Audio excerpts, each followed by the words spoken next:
The Asian interior is defined by some of the greatest mountain ranges in the world. The Himalayas, the Karakoram, Tian Shan, and Hindu Kush. Where they all converge is the Pamir Mountains. Rising thousands of meters into the sky, these monuments of primordial forces have both separated and connected the realms of men since time immemorial. In this video, we visit this magical land via the Karakoram Highway. Join me as we travel the path of ancient sages, ascend to rarefied heights, and touch a real-life glacier with bare hands.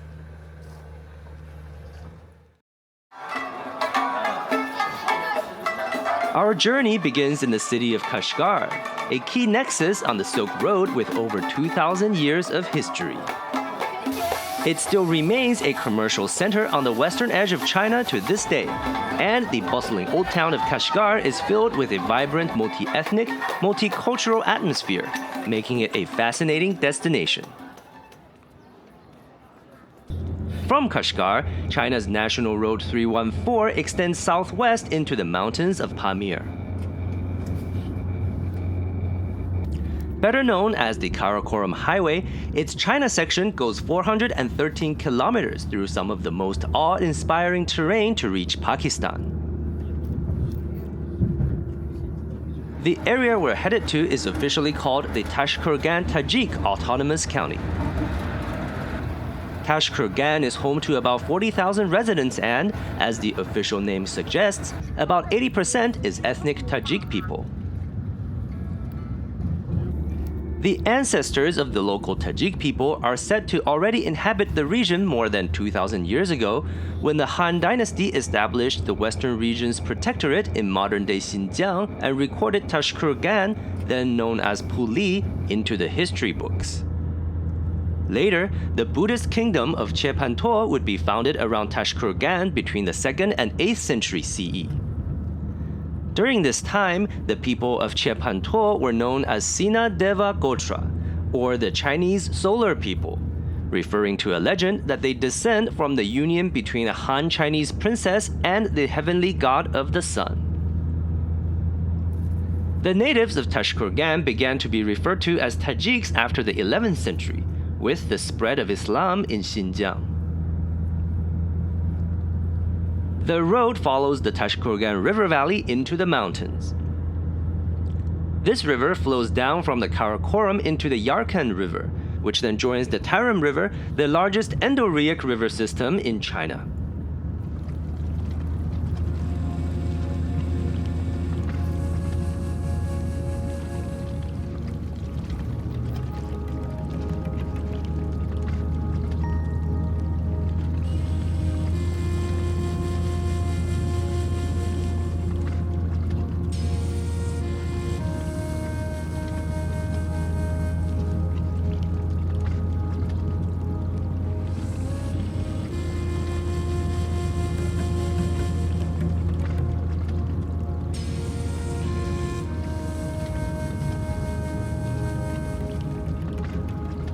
About 2.5 hours after leaving Kashgar, we come up to a border inspection station.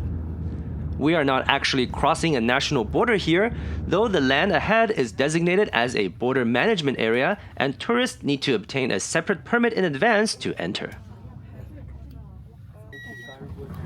It is certainly busy here, and it looks like people are not the only ones crossing.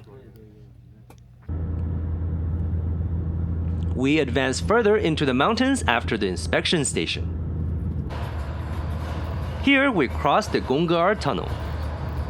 At 2.6 kilometers, it is the longest tunnel on National Road 314.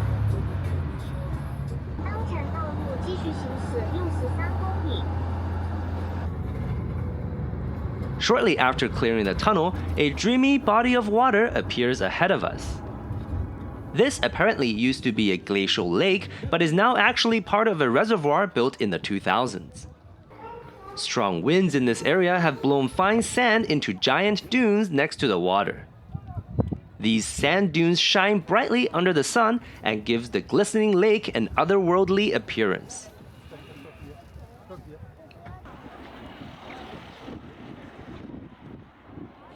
Nearby herders bring yaks down by the water each day and lend them to visitors wanting to ride around and take photos. They look licensed and regulated, and at least as of the video, they just charge the posted price. No need to haggle here.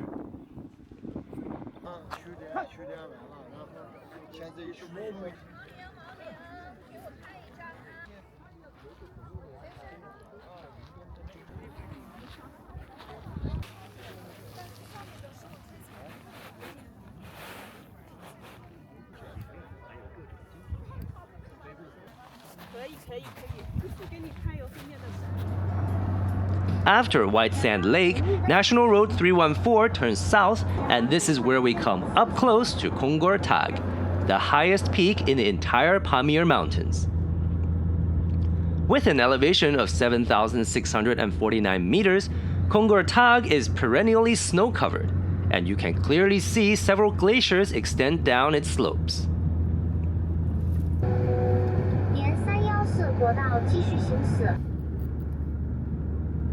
Moments later, another imposing mountain appears in front of us. This is the massive Muztagh, the second highest peak of the Pamir at 7,546 meters. Meaning father of ice mountains in Uyghur, it was via the north and south of Muztagh that the Tang dynasty monk Xuanzang traveled to and from India in the 7th century. Even today, westward roads from China still need to go around it to reach Central and South Asia. Fortunately, nature has prepared the perfect viewing platform next to these mountains. This is Karakul Lake.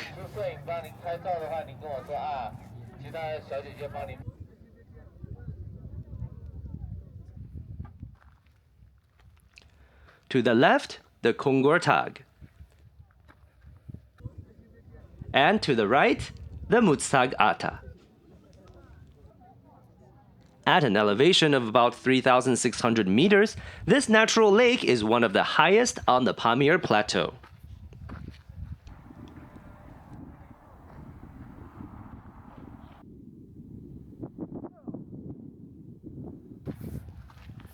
The mesmerizing waters here have reflected the surrounding majestic peaks before humans ever walked the earth.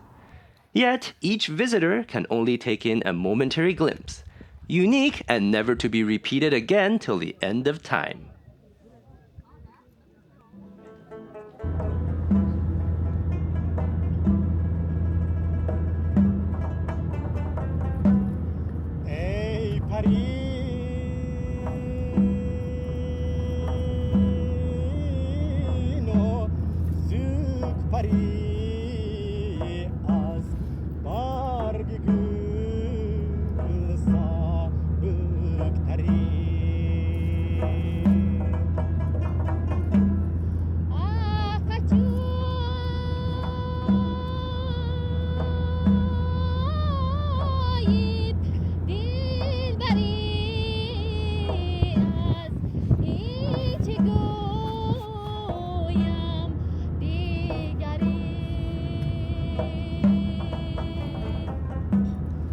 As we get closer to Tashkurgan, sceneries outside gradually change from desolate Gobi to gentle grassland.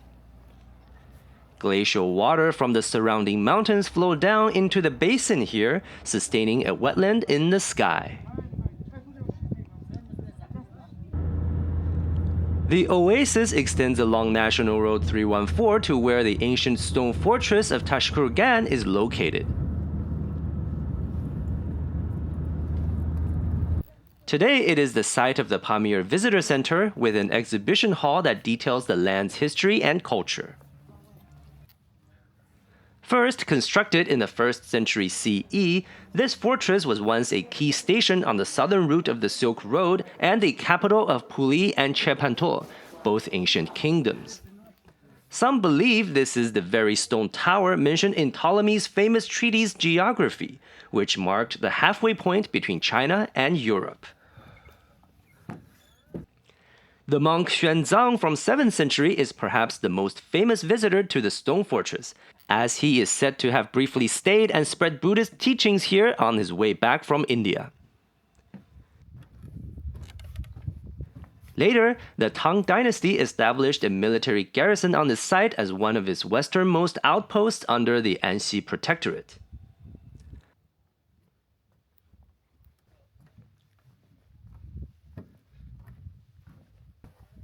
Today, only weathered ruins of the former fortress remain, with winds whispering of the wisdom, wealth, and warriors that once touched these steps and walls.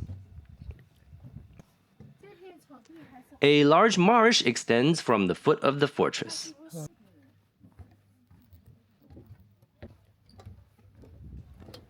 Here, away from the clamor of modernity, lush nature glows under the golden sun, and time is marked by the circle of life itself.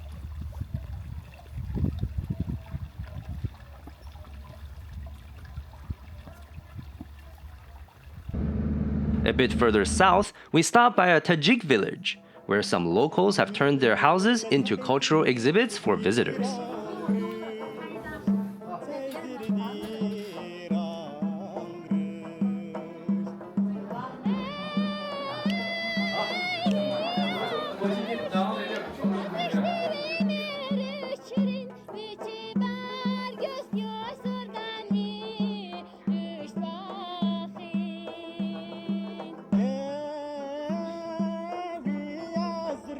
It would have been great if we could spend the night here, but we actually head into the town of Tashkurgan to stay at a regular hotel.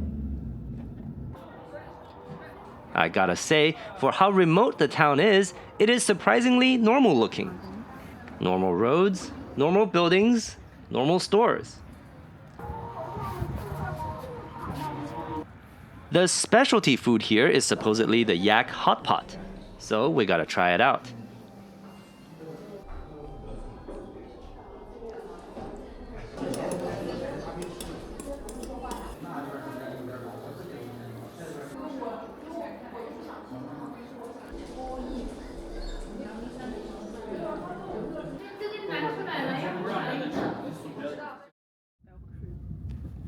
We depart early in the morning on day 2, continuing south on National Road 314.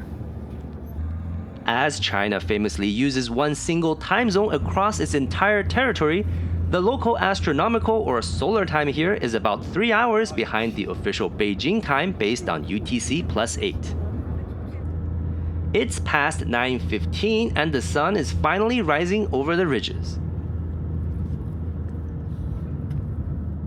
At the end of this isolated yet beautiful National Road 314 is Khunjerab Pass, where the Karakoram Highway crosses the China-Pakistan border and continues as the Pakistani N35 highway.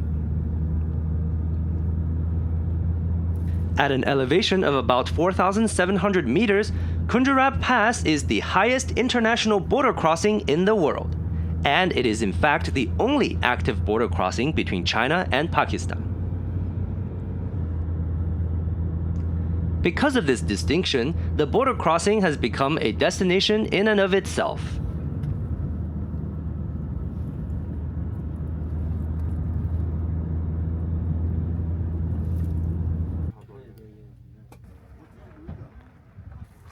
There are actually quite a few shops and restaurants here.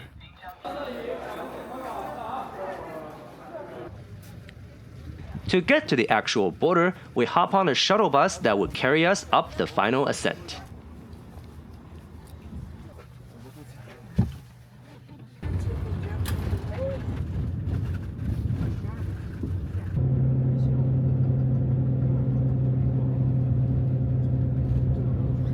We arrive at the Khunjerab border gate a few minutes later.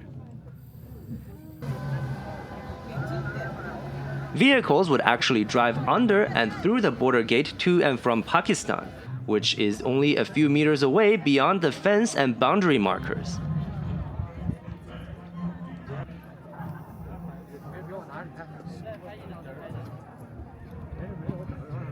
At this crossing, road traffic would switch from right-hand side in China to left-hand side in Pakistan. On some days, there would be tourists coming from the Pakistan side as well, though I did not see any on this visit. Hats off to the soldiers stationed here, who often get snowed in for months during winter. So the border here has a massive 3-hour time difference. But for the land border with the world's biggest time difference, you have to head to the China-Afghanistan border just to the north. It may be a bit hard to see on the map, but China and Afghanistan actually share a land border at the Wakhan Corridor. Perhaps best known internationally as the Long Panhandle in eastern Afghanistan, Wakhan Corridor is a high mountain valley that also extends into China. The two countries settled their short border across the corridor in 1963. At this land border, the official time jumps 3.5 hours between UTC plus 8 in China and UTC plus 4.5 in Afghanistan. Though admittedly, it would be difficult to try to experience this in person, as areas close to the border are off-limits to civilians. Prior to modern times, Silk Road travelers used the Wakhan Corridor to cross the Pamir for countless centuries. This is indeed the very passage where Buddhism entered China around 1st century CE, and where subsequent Chinese monks such as Fa Xian and Xuanzang walked on their travels to India.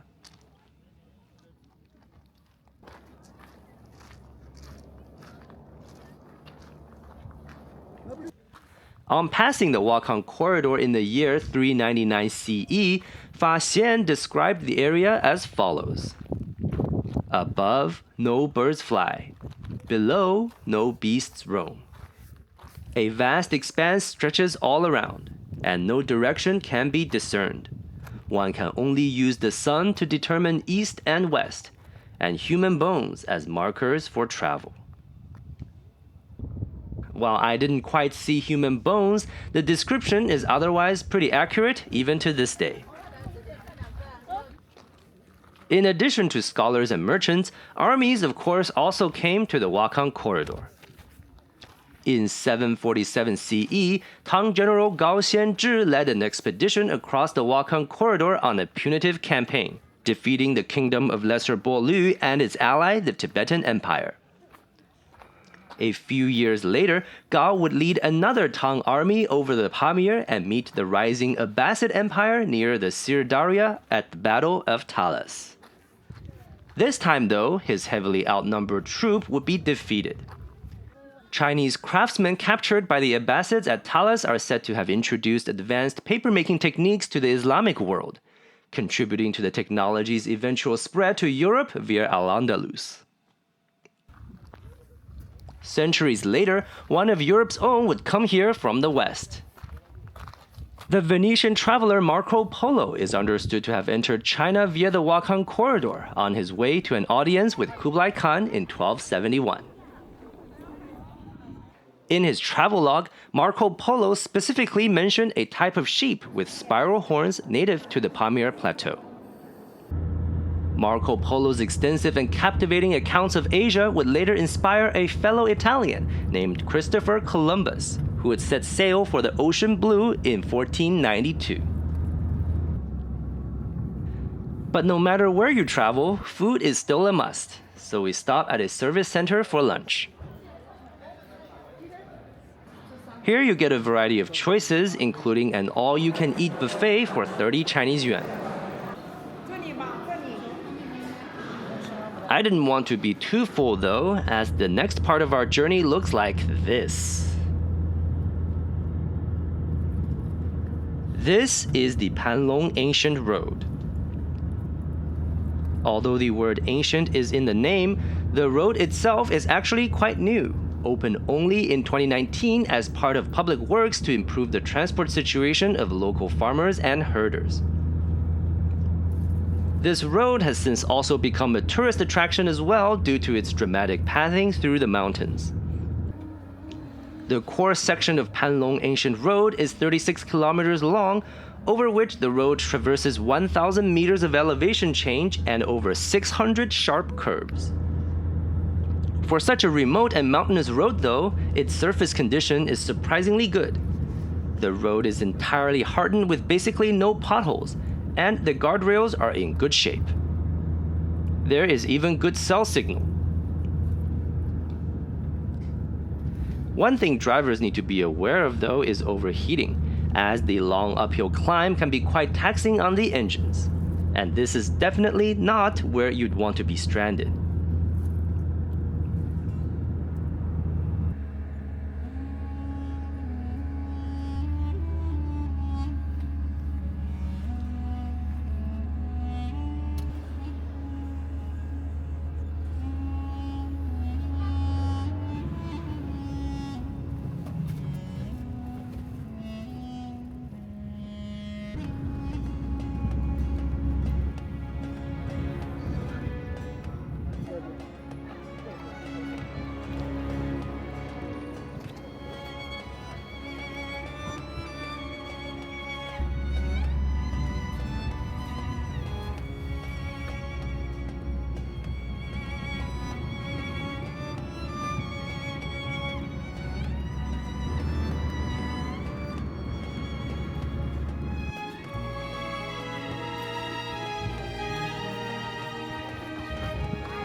At the bottom of the Panlong Ancient Road, there is a sign that commends those who've made it and wishes travelers good fortunes on the road ahead.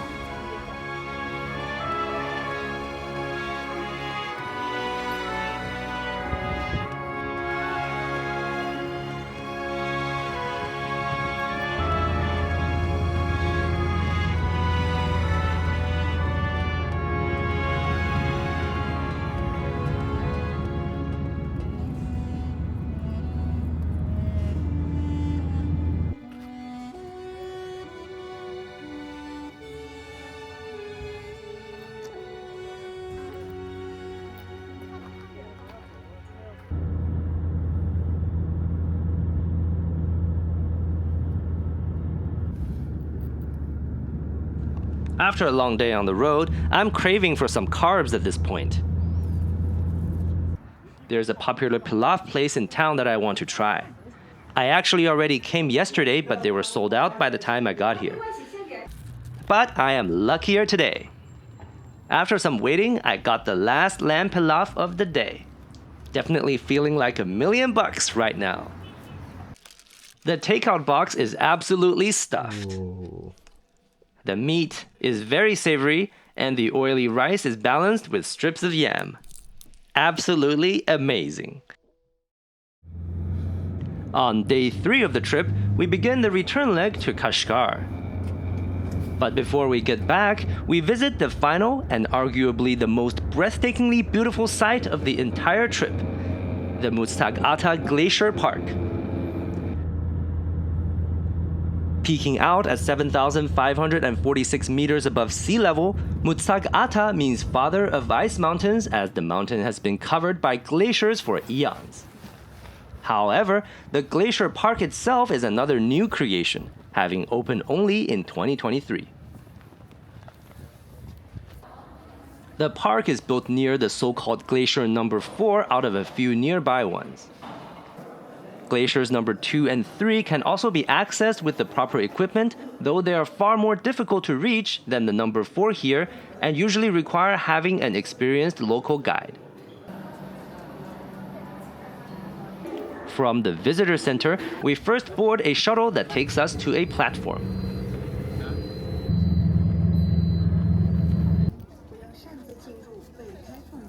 Then, for the final ascent to the glacier, visitors get an option to either go on horseback for an additional fee or walk up on foot. The trek is only about 1 kilometer, but at 4,600 meters of elevation, any physical exertion feels like intense cardio.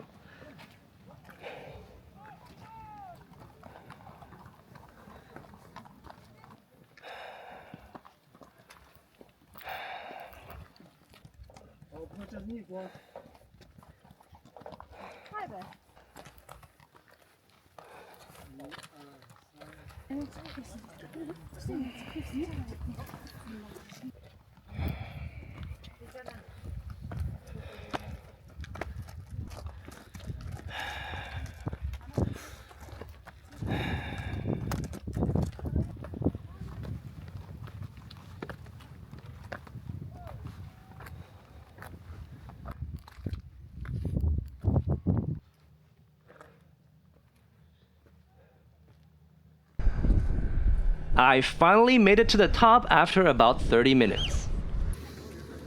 And there it is. The glacier is like a massive wall right in front of us. It might look a bit like thick snow, but the ice here is solid like rock, as the normally shapeless water is transformed into an immovable and irresistible form.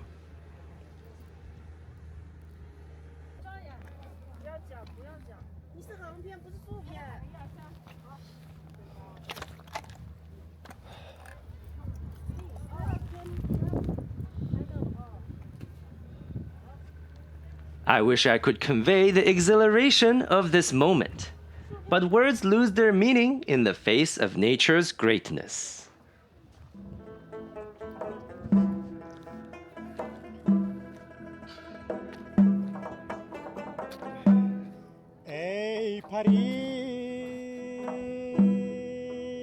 What a lyrical finish to the poem that is the Pamir, where visitors come not to possess but to revere, where heaven and earth whisper to the souls of men.